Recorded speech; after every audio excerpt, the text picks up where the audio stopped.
to everyone. Welcome to I Wish You Well. I'm Tia, and today we're here to present you with our third and final episode of Jesus, Healer of Relationships.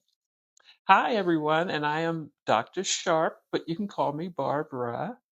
And today, again, like Shatia said, we are here with our last installment, and we want to talk about the healing between relationships, families, and as a therapist, I can safely say that um, the relationship struggles that I see the most is between the mom and the daughter. It's not so much between the client and their father. And I think because most of the clients that I see, fathers were not active in their lives, but it's always some type of struggle between mom and daughter.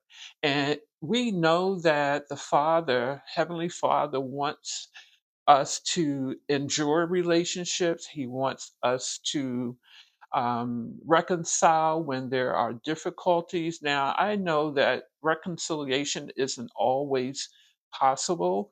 You have to have two willing hearts, and some people Mhm. cannot move past what was done to them. It's just too much. I really Mhm. would not expect a person who's been sexually abused to reconcile with their abuser. So, we're not Yeah. talking about that type of reconciliation, but God is concerned about family. He is concerned about relationships. And so we're going to pick up from where we left off a couple of weeks ago. And the goal is to show you the transition, the steps, or the journey that we took to get to the place that we are now. So it's 2026 right now, but in 2008, I was at my workplace crying and just sobbing.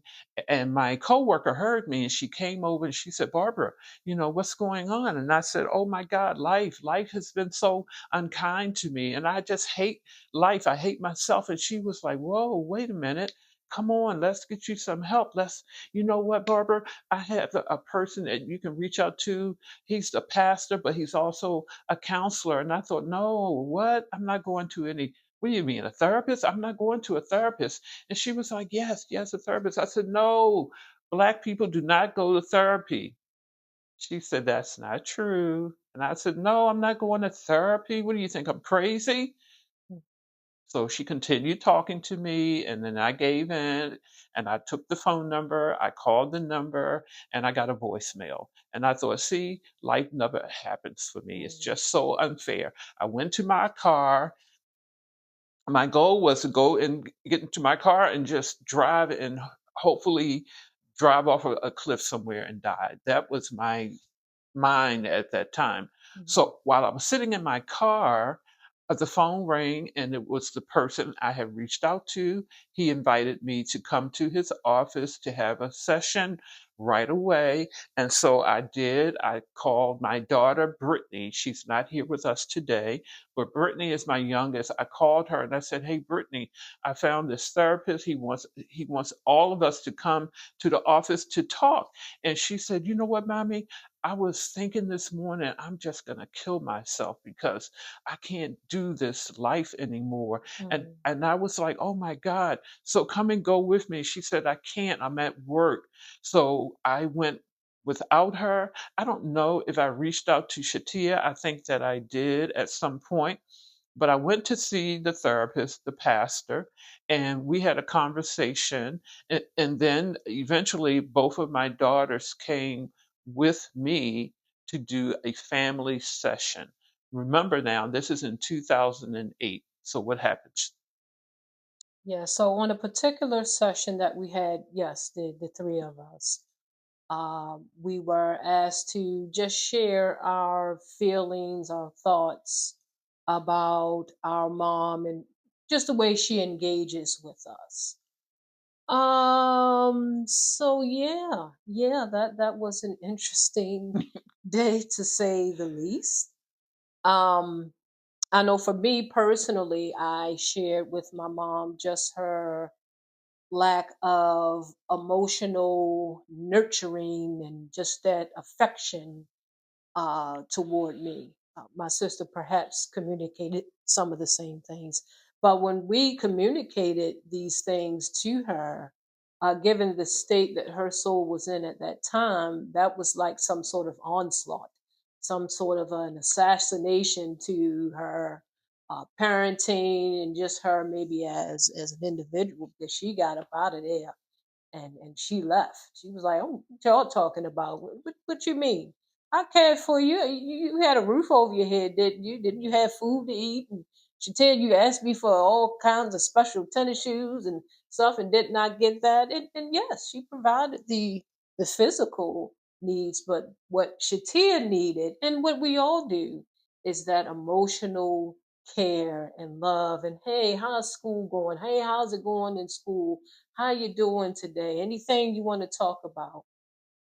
That was not my mom at that time and growing up. So she didn't like that.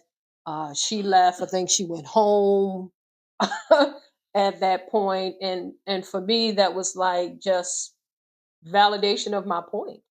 And it just kind of caused me to regress back to a childlike state where, hey, I'm trying to communicate to my mom, and here she is being dismissive. Exactly. So I was offended because in my mind, I am taking care of you. I'm doing the best I can and I'm feeding you, clothing you. What's the problem? I didn't even realize that I was not available emotionally. I wasn't nurturing. But now that I look back, I can say I was pretty rough around the edges. And it was all about because I said so was my motto. Just do because I said so. I didn't give explanations about much of anything. And honestly, I realized at some point I had become my mother Mhm. because my mom wasn't nurturing either. My mom wasn't one to give hugs and kisses and say, "Oh, you're doing such a great job." Oh well, one time she did compliment me, and I was in shock, and I thought, are you speaking to me?" Because, and that was in my 50s. Okay, so anyway, I left out of that office. First of all, the therapist told me to shut up and sit down. And I was like, screw this, I'm out of here. And I left and I went home. And the Lord said, if you don't go back, nothing will ever change. And so I swallowed my pride and I went back to therapy again as a family. And this time I listened.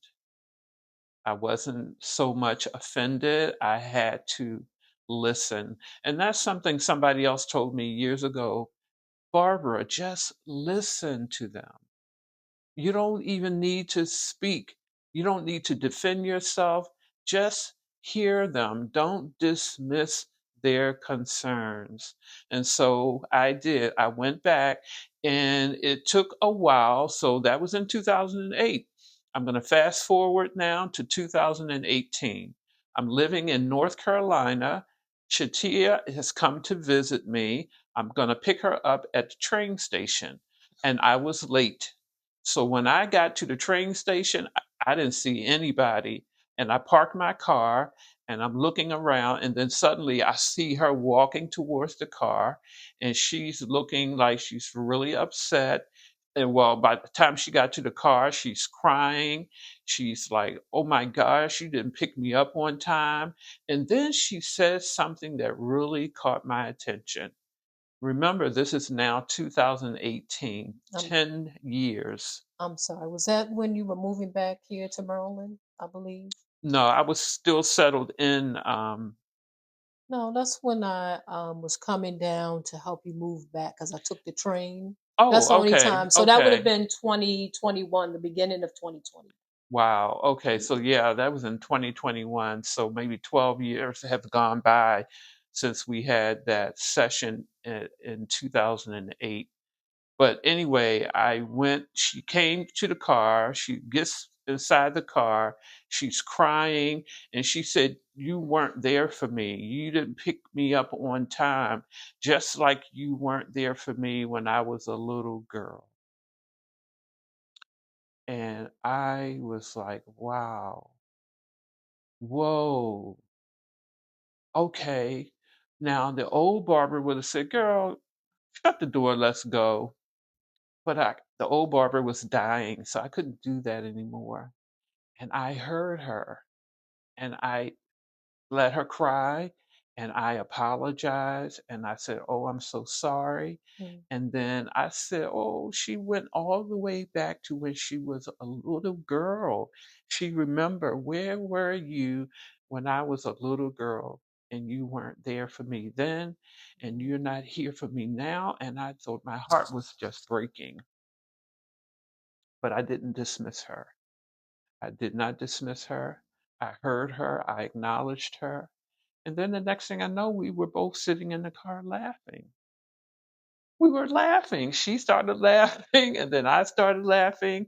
And then we drove off and went to the store to get some barbecue. Right, Booby? We went to the store to get some barbecue, and we Oh. had a nice time uh, when she came to visit. And so that was in 2021. Yeah, when you And moving back so, up home. Yeah, yeah, I think yeah. she mentioned to me just the other day, it's been a long journey for the healing to take place. Mhm. Because you know what else she said when she mentioned something to me some years ago? When she was a little girl, she was 6 years old when I got pregnant with Brittany. When she was 6 years old, she said, "What? You're pregnant? Why are you having another child when you don't love the one that you have?" Mm, Hello? She was 6 years old when she said that. So children know. they They absolutely they do. know when you are authentic, when you love them, when you just putting up with them, when you just tolerating them. At 6 years old, that's what she said. And so now here it is, 2026, and we still have our disagreements, and she still rolls her eyes, and I still look at her like, go sit down. But the heart, Yes, absolutely. the Mhm. issues of the heart have been resolved, would you say? Yes, yes, it's yes, definitely much better than that train station incident from back in 2021, and here it is 2026, so that was 5 years ago. So yeah, just like any other mother-daughter relationship where you get on your nerves a little bit, but the heart posture about it is definitely way different. The Yes. resentment for me, the bitterness, those things have been brought to discovery for recovery, or as I like to say, that which is covered cannot be healed. So definitely, and I'm thankful to the work of the Lord, His word, His love, His Hmm. care, His compassion toward us. Yes, and we love each other. And so I just want to let you know that healing is possible.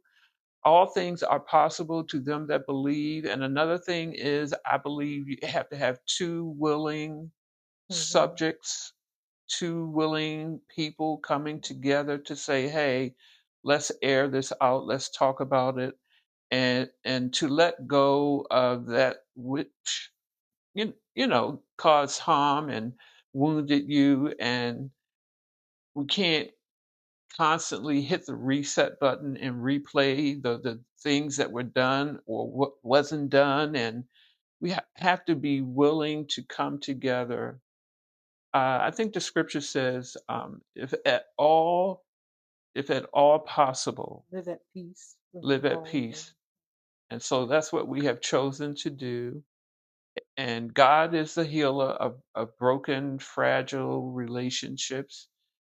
He wants us well in every area of our lives. And so that's our presentation for today. Thank you so much for joining. I hope that something that was said has encouraged you or given you strength or hope to say, you know what? It is possible. Yes. And if I may add, forgiveness is a big big, big part Mhm. of that process as well. Uh, Yes. and we thank you all for tuning in. Please comment down in the comment section there. Reach out to us if you want prayer, or you want to connect with also our website for our different services that we offer at iwishyouwell.org. We love to hear from everyone, and again, we hope this encouraged and blessed all who heard and who watched on today. So please like and share so that others can see. Okay? God All bless right. you. God bless. Bye bye.